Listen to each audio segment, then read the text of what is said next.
it's like gradualism heals our impulsiveness. Oh, And so wow. that all or nothing black and white approach is so common to like the health and fitness culture, and it's actually rooted in shame, right? So if you could spend time like with the Lord, like really getting in touch with that place of that black and white thinking, like what's the root of that shame, there can be real healing that's experienced there.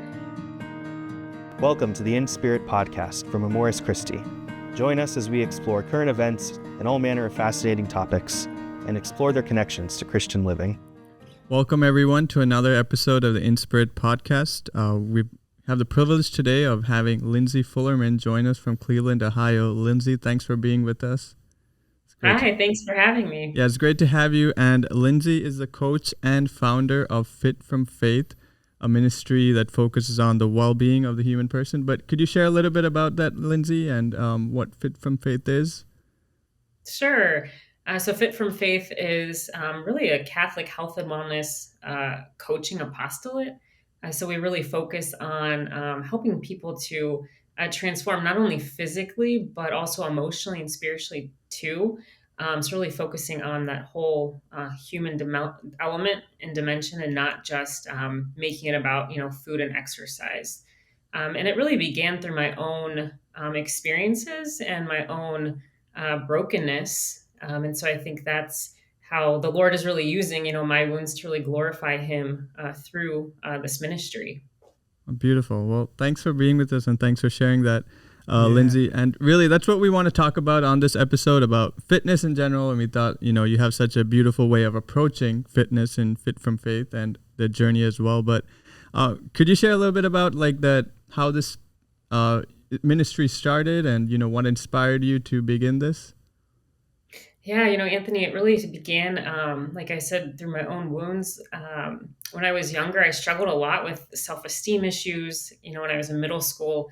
And that really carried with me for a huge part of my life. And I think if we all get honest with ourselves, we all struggle, to some extent, or have struggled with feeling inadequate or a sense of worthlessness. And it was when I was in high school, I developed 2 eating disorders. And so I was anorexic and also a binge eater, and I was an athlete. And so you can imagine, if you guys know anything about playing sports, when you're out there, pushing yourself, if you're not eating right, you're going to feel horrible, pretty lethargic and tired and cranky, irritable. And so I carried this with me throughout such a large part of my life and into college. And it wasn't until I left college when I was about 23 that I was at rock bottom. And I had not really a lot of faith at that time. I grew up being Catholic, going to mass, but really more out of obligation. And so I turned to the church for help because I was so desperate for answers for how can I live balanced. Like, I was sick of dieting and feeling horrible. I just wanted to live a healthy, balanced life, and to actually like who God made me to be. And so I went to see a Catholic priest, and I asked him, I said, what's the Catholic health and wellness resource that can teach me how to be balanced and well? And he kind of laughed, because he said, there is none, and here I am in my brokenness, sharing from my heart, and so sad. And there wasn't a resource that the church could offer me. And so when I left his office, I really felt that the Holy Spirit was kind of create something. And it's interesting that you said you were sick of dieting. Yeah. So this is different than dieting, what you do. Yes, Father, it's totally different than dieting. It's really about getting connected to God and listening to how He communicates to us through our body. And that's really the foundation for a lot of it, with how I teach people how to eat and how to move, So it's totally different than dieting. Could you give us an example of what that means? Look at us right now. We're not the most fit people. Anthony's a little bit, he's an athlete. I don't know about Chris. Maybe you are. I'm definitely not. I only read about, actually, I don't even read about sports. So I don't watch sports, read about sports, do sports. What kind of advice would you give a poor chap like me? Yeah. So my number one, like thing, I don't like using the word thing, but I'm going to use it right now. My number one thing that I would encourage anybody is we first got to start with like awareness, right? This concept of awareness and really getting connected to our hearts. Like, do I know what the body's actually telling me, right? So, are you able to identify like when you're hungry? A lot of times we might think, oh, it's breakfast, so I'm going to eat, or it's lunch, so I'm going to eat. Um, but who tells us that? Are you eating because you're actually hungry, or are we eating because we think it's what we're supposed to do? And so from there, we can really build your journey to look, the way that the Holy Spirit wants it to look instead of how we think it's supposed to look. Does that make sense? Yeah. That's awesome. Yeah. Yeah, and it's funny how one of the things that comes to my mind as you're sharing, Lindsay, is how when we think of theology of the body, we usually immediately think about marriage and family life and NFP and all that stuff. But theology of the body really encompasses like the body, the entire bodily experience, and there's an actual there's a theology, there's a spirituality behind all elements of our bodily nature, which of course includes fitness and health and wellness and eating, like even all those things that we would consider mundane. And I'm sure you've seen that firsthand over the years as you've journeyed with people, as you've gone through your own journey, I can imagine.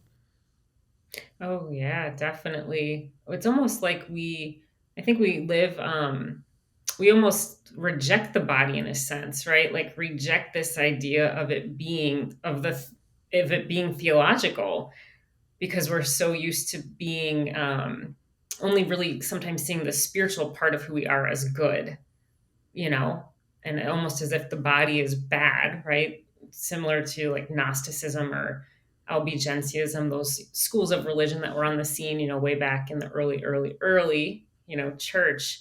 Um, and so I think we still wear some of our like Gnostic lenses today instead of really seeing the body through this like sacramental lens that is the reality and the truth of who we are. It's beautiful. It reminds me of like how through our Jesus's humanity, we are able to encounter his divinity. And in a way, I think, as you're sharing that, it reminds me of like, yeah, through our own bodies, we're called to see what we're called for.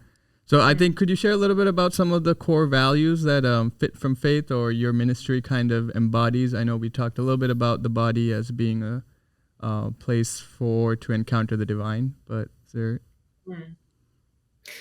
Yeah, I mean, one of the basic like principles or what we believe is that you don't have to practice like these extreme diets and exercise programs in order to be healthy. And also really empowering people to see that you are made to thrive, or like as a church and just as individuals, God has made us, so uniquely. And if we're not thriving, like John 10:10 says, Jesus says, I came that they may have life, right? So we're all living and breathing, we have life. But then he says, I came that they may have the abundant life. And so we can really ask ourselves that question, like, am I truly living a life where I feel free and joyful and like healthy? And that's something that I really work with people and empower them to believe that abundant life is for them, and really giving them a roadmap for how to get there. So, and also doing it through a big foundation principle, that Fit from Faith believes in is this concept of virtue, So like I said, we're not doing extreme diets and workout programs, but we're going to exercise virtue. And that is the hardest, right? Yeah. Because it's not an extreme approach, and it's also not being like slothful. So how do we find that middle ground? That's what's going to lead us to true happiness and freedom and our flourishing. So that's another huge principle. I really like what you're saying, because like you use the word extreme a lot in describing the other side. And I believe that extremeness comes from basically you look at yourself and then you don't like what you see, or you're disgusted by what you see. And so you kind of want to take revenge on your body in some way, punish it through extreme diet, extreme exercise. And of course, that's sad. That's really sad in and of itself. And then, I don't know, maybe equally sad is that doesn't work. You won't probably continue doing that for long. And then so you probably flip to the other to the other extreme, Yeah. right? Yeah. Yeah. So like you're talking about a path of virtue and a path of, I think this all kind of registered for me when you use the word thrive. Yeah. Because that's a very different, that's not what we see in the secular culture in terms of dieting and, you know, health and stuff like that. You know, it's a beautiful vision. Yeah. And you said, you mentioned Father, just sort of like, I think you used the word, did you use hatred, the word hatred I think of so. our Yeah, probably. I forgot. it's like we all go through this because I think it's our fallen nature, right? Of sort of like we lack self love. So I think a lot of this process is learning how to actually love myself and partner like with health and wellness instead of like beating ourselves up, you know? So that's a huge part of it is this whole going on this journey of self love. You know, it's funny, Lindsay. I have to confess that for a long time, I didn't really see the point or benefit of wellness coaching or anything in that area until I needed it for myself. Because, of course, that's always how it goes. And I remember just meeting a few times with the wellness coach, and it was so incredibly helpful. It was so like personally rewarding. And it surprised me. I didn't expect it. But I remember even at the time how, you know, it was like a very comprehensive thing. I think it's one of the things that distinguishes like all those kinds of wellness coaching from something like a personal trainer or, you know, that's very targeted on like, you know, your physical fitness in terms of like going to the gym and designing an exercise plan. But like when you do wellness coaching, it's very like holistic. It's very all encompassing. And I remember how helpful it was, but also thinking like, it's so weird that I don't know how to like fit my faith life into this session, like, because it's holistic. And I'm like, well, my faith life should be a part of this somehow.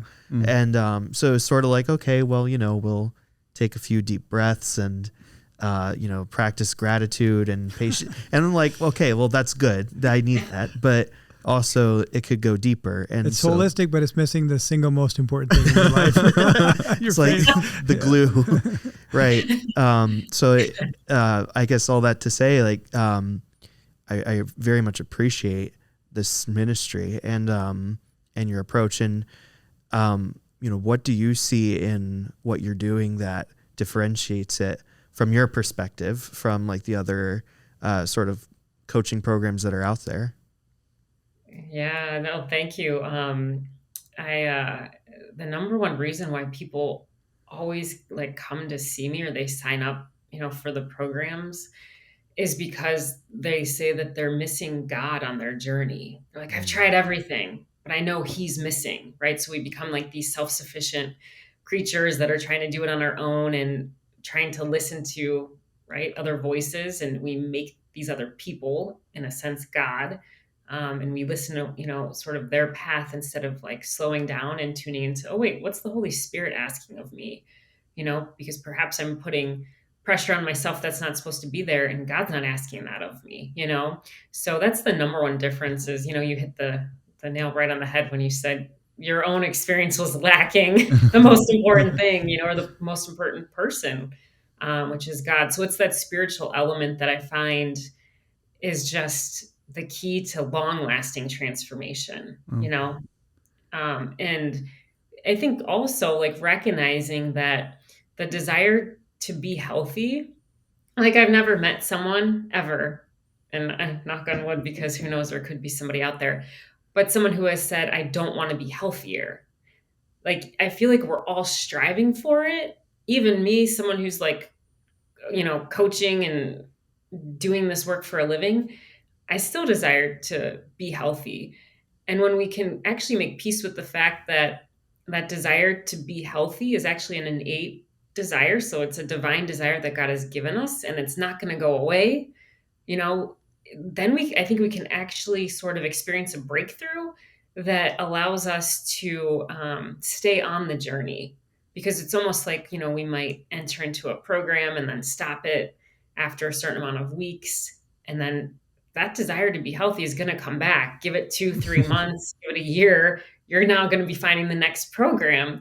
So it's teaching people how to make peace with this desire of the desire to be healthy, right? So the spiritual aspect is key, having God on the journey, and then making peace with the fact that, like, oh wait, this is actually like a lifestyle. I'm still going to desire this when I'm 90, right? So I better just get on the journey and take my time with it, so that I'm not still, a hamster on a wheel going to the next program a year later. So those are the two things that I think Fit from Faith really helps people to sort of like harness and like really help them to like help to form that, in them. Yeah, I think at the same time, one thing I see myself or many people struggle with is like seeing fitness as a chore. Like I'm like saying I'm waking up in the morning, I'm like, oh man, do I have to go to the gym or do I have to go on running? And I think you made that key distinction of, it's not a chore. It's about us thriving and the desire to be healthy. But still, I can see myself still like, okay, I have a desire to be healthy, but I don't want to wake up and eat this kind of food and everything. So how do we kind of approach that problem or challenge, or or how would you say is the best way to go about it? That's a great question. It's very common. It's so common, right? It's human. Yeah. What you described is very, very human. So I think part of it too is recognizing that there's resistance there. So a lot of what Fit from Faith teaches too is like the emotional and mindset components. It's like, okay, recognizing that there's resistance in this to eat right and to move, so we want to like first recognize that and acknowledge it. But I think it's key to always do what you can do what you enjoy doing. So maybe you're not a morning person. Okay. So what time would you like to go for that run or that walk? We want to make this work for you, not against you. And so don't force yourself to be a morning person if that's just not who you are. I'm up at like 5 a.m., I have to have my holy hour. And then after my holy hour, I'm ready to go work out, and it's harder for me to do it at night. In fact, I probably wouldn't go. So that's the first thing, is finding what actually works for you. And then in terms of the food, that's like a whole can of worms. Like with Fit from Faith, I view food as like this long, like spectrum. Like we know, just based on science, that whole foods are the best for our body, right? I think we all know that. But the reality is, a lot of us. I'm sure most of us know that. What do you mean by a whole food exactly? For someone who may not know. Oh, and that's actually a very good point, Father. Look at me making these assumptions in my world. Like an apple, right? We know an apple is an apple. There's no other ingredient in that than an apple. Doritos, it's not a whole food, right? Because there's a lot of stuff in it that we don't even know what's in it. But we want to, like, we take someone, so going back to Anthony, and just, he's like, oh, I don't want to eat like that food. Well, we want to first look at a person, like what they are eating, and then help them to see like food through this like lens of virtue. So, maybe Anthony has a habit of, we don't know this for sure, but I'm just giving an example. Let's say Anthony. Candy, Dorito. Anthony is the candy man. Yeah. No, literally. I'm not even joking. Candy man. Like when we plan trips, we have to stock up on all these, Sour Patch Kids? Sour Patch Kids. I love Sour Patch Kids. Sour Patches are great for road trips. So please talk to him. Give him some counsel. No, okay. So how I would start with that, Anthony, is we would look at, let's say you're eating Sour Patch Kids every day in the morning and night, like a box of them. My whole goal just in working with you for like the first week would be just to get you to cut back to eating them in the morning, right? So then over time, your pattern of what you're choosing changes. But again, we want to work with you. You don't need to get rid of everything at once, because that doesn't work. It's extreme. So it's right. Like going through the Taco Bell drive-through line could be a virtuous decision if we're ordering one soft taco. If we go through it and we order 7, it's a non-virtuous decision, right? So we want to first get people to seeing food on this like wide, long spectrum, and then starting with where they're at, and over time, which could take years really Mm. to get people to that place of eating whole. But as long as they're growing in virtue along the way, it's going to be a lot easier to get them to that point. Does that make sense? That was a Yes. really Yeah, long. So yeah. then what you're saying that it wouldn't feel like a chore if you've grown in the virtue, then it wouldn't Yeah. feel like a chore. Is that right? Amen. Right. So that way, see, he's already like setting himself up for failure when it's like, I don't want to eat that food. Well, don't. Let's look at what you're doing and start there. Oh, That's Wow. hopeful. That gives me hope for him. yeah. That's cool. Yeah. Yeah, go for it. No, I was thinking I hear a certain gradualism in the whole process, and it's very easy to go all or nothing. I know even for myself, I've seen this in different areas of my life. Like I'll be like, all right, it's just like do or die. It's all or nothing. And then inevitably when it doesn't execute 100% perfectly, then I'll be like, oh, well, I fell off the train. So like now I'm going to just make poor choices for several days. But I think what you're mentioning, Lindsay, how if I can lower the barrier of entry for myself and not treat like something less than 100% as a failure, but rather as like a victory, like a partial, well, I mean, it is a victory. I wouldn't even say partial victory. It's like a paradigm shift for people. Yes. And that it's like gradualism heals our impulsiveness. Oh. And so Wow. that all or nothing black and white approach is so common to like the health and fitness culture. And it's actually rooted in shame, right? So if you could spend time like with the Lord, like really getting in touch with that place of that black and white thinking, like what's the root of that shame, there can be real healing that's experienced there. And then losing my train of thought, but Well, let that me when you pause there, let me just pull that because you just said some really deep stuff. I mean, you said it's the impulsivity comes from shame, right? And the black and white thinking basically comes from impulsivity and shame, I guess. So if a person, it's a turn of a new year or some other occasion where they're just like, all right, that's it. I'm going to get healthy. Get a membership at the gym. Like I know a person who, okay, it was me. I paid for a whole year of some subscription to some online, you could watch the workout things, on your phone, and now I'm like, man, I wish I didn't get the whole year, because I can't cancel it, because you never use it. So that kind of impulsivity is not really going to take you to where you want to go. Is that right? I mean, the way what you're talking about, or both of you, I guess, the gradualism, you have to, at least what I'm understanding, you have to start with where you're at, like what you said earlier, Lindsay, about the awareness. Okay, where am I at? And then understanding that, and then seeing from there where you can make a reasonable improvement. Am I representing you correctly? Yeah. And going back to what our friend said about, it's almost like we set these unrealistic expectations for ourselves because we don't take in, almost sometimes we, set the bar too high, but we want to get real with the Lord, with where we're at. What can I do? How many times a week can I realistically exercise? It might only be 2 days a week, and that's okay, right? It's through that gradualism that we can then increase. So instead of like the whole year, it's like, okay, what can you do, Father? And start there first. A waste of money, man. I feel terrible about it. I try to share it with people now, my login, so that somebody can make use of it. Take away the guilt.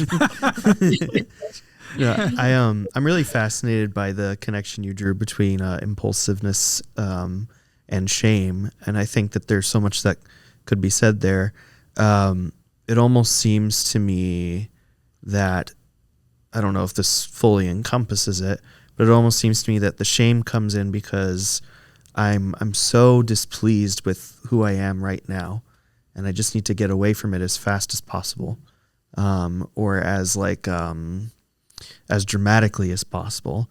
And sometimes like in, we're using the word shame here in a particular context. In other contexts, what we might kind of classically refer to as feeling ashamed, like we might in spiritual language call like compunction, or like a certain feeling of like, I need to turn away from this. Like, and that's kind of a good thing. Like I need to turn away from some sin, some like false way of living. But then there's shame, which is like, I just am bad and ugly and I can't stand to stay here looking at myself. And it seems to me, and I don't know if you guys have thoughts on this, but it seems to me like that's where there's that impulsive sort of like almost like twitch that like almost like a nervous response to it. No, I mean, honestly, like how much of that, if we're honest with ourselves, how much of that impulsivity comes from the fact that, I want to move away from vice and go to virtue? Yeah. It's not. It's the other shame that you're talking about. It's about, okay, I don't like myself, or I'm disgusted with myself. Right. But I need to be anywhere but here looking at myself. Yeah. And the beauty of what Lindsay's talking about and promoting is you focus on growing in virtue. And basically that means moving away from vice, right? It actually kind of brings it to the spiritual center of things in a much more beautiful way, right? Yeah.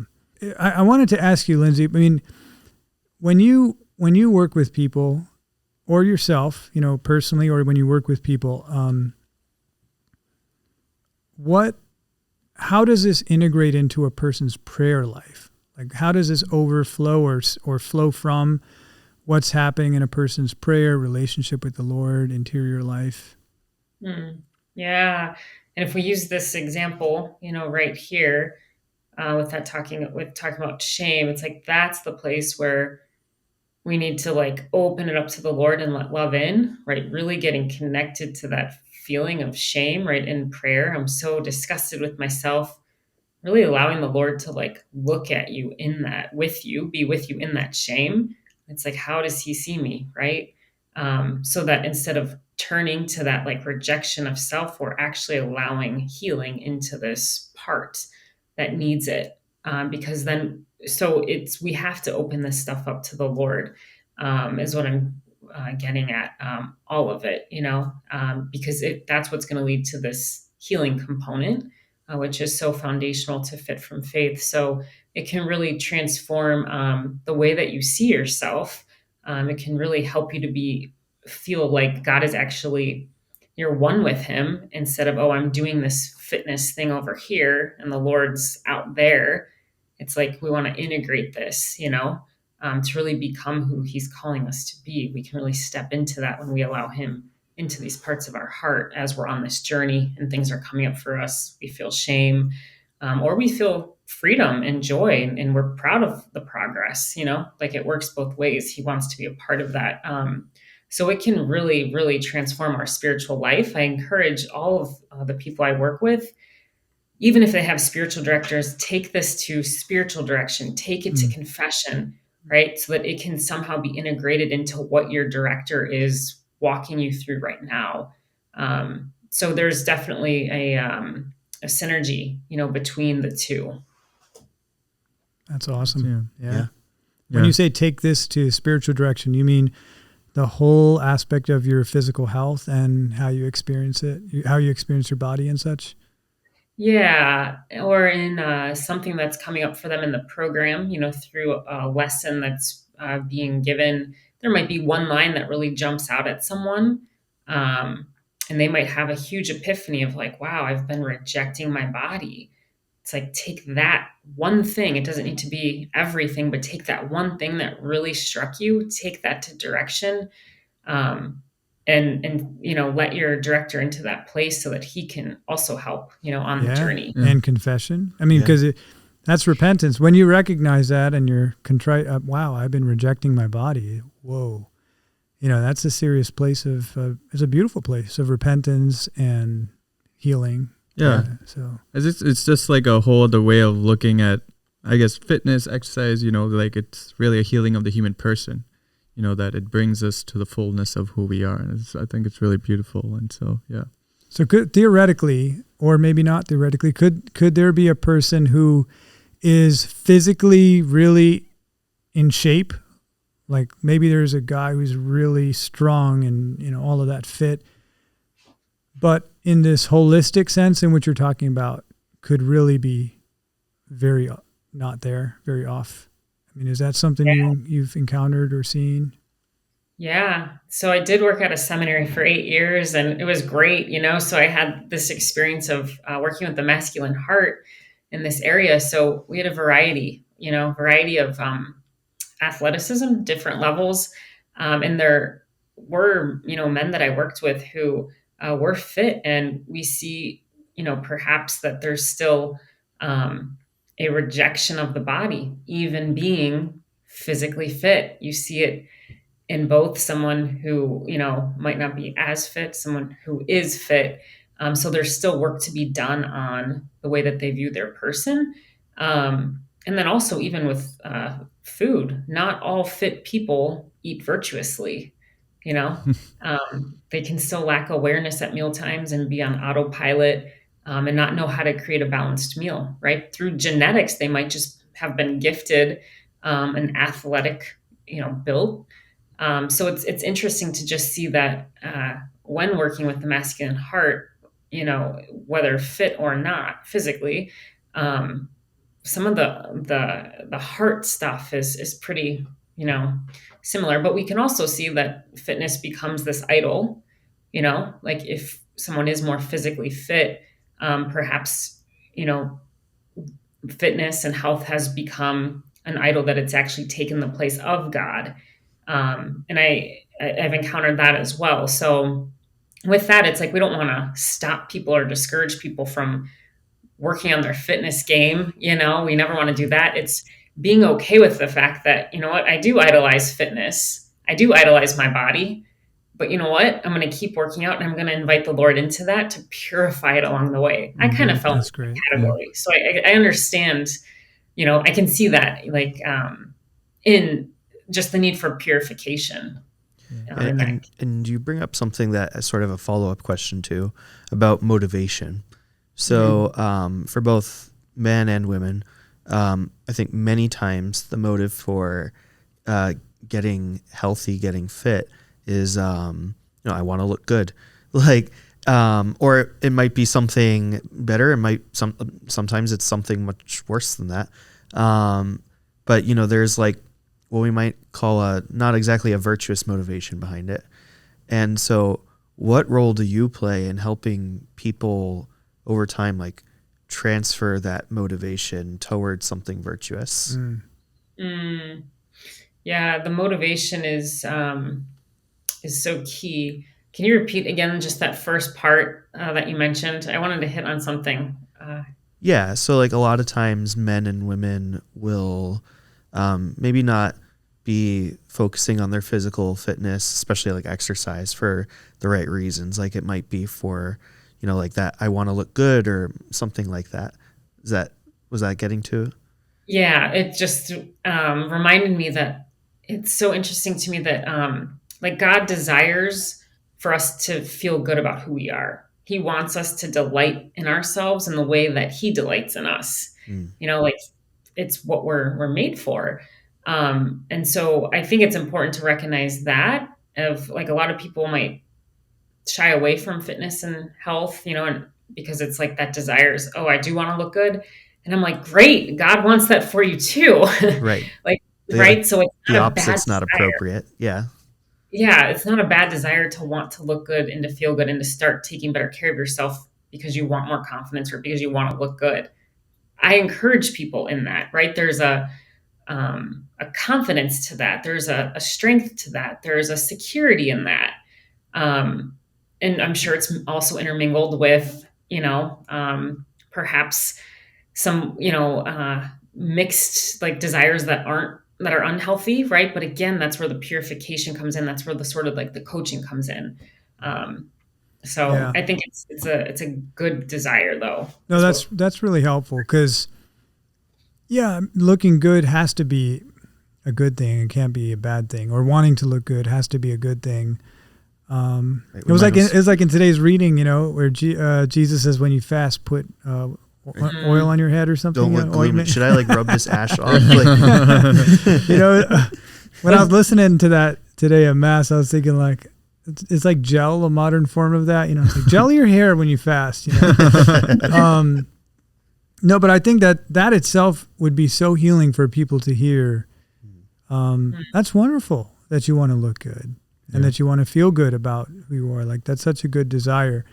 And there are, I would say, more deviant desires or more broken kind of motivations where, especially working sometimes with college students and stuff, there's this if you're like deep in that world, if you're deep in the world, you can get into this like very objectifying, I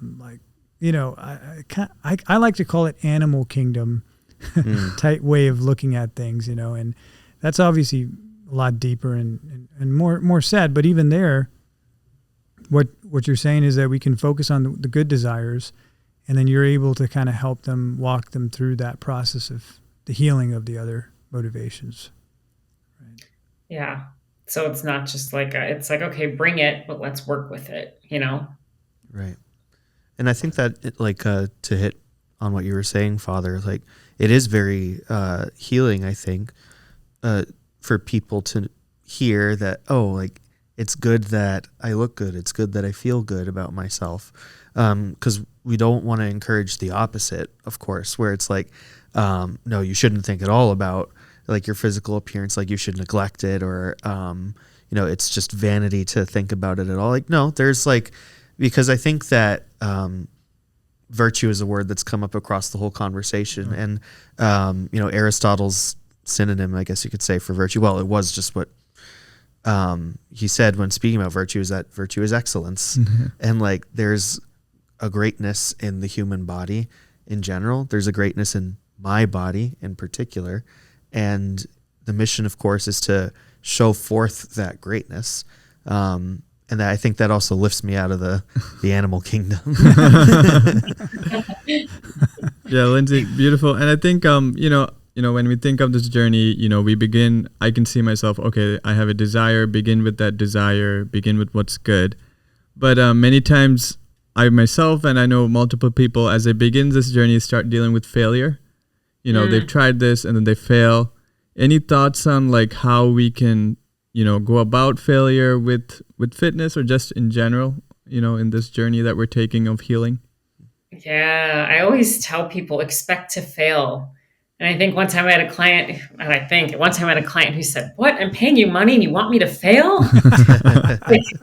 we have to get we have to be okay and get in touch with the fact that we're not God, right? We're imperfect creatures. So any health and wellness program that you partake in, you are going to fail. It's inevitable. Failure will come. Doesn't matter if your program's 12 weeks or 8 weeks, 16 weeks, the failure is going to come. So what I do is work with people to sort of, I would say, encourage them to view it as a learning experience. And so when you do fall, let's say tonight, Anthony, you go home and you down a gallon of ice cream. It's like, okay, don't let that stop your fitness.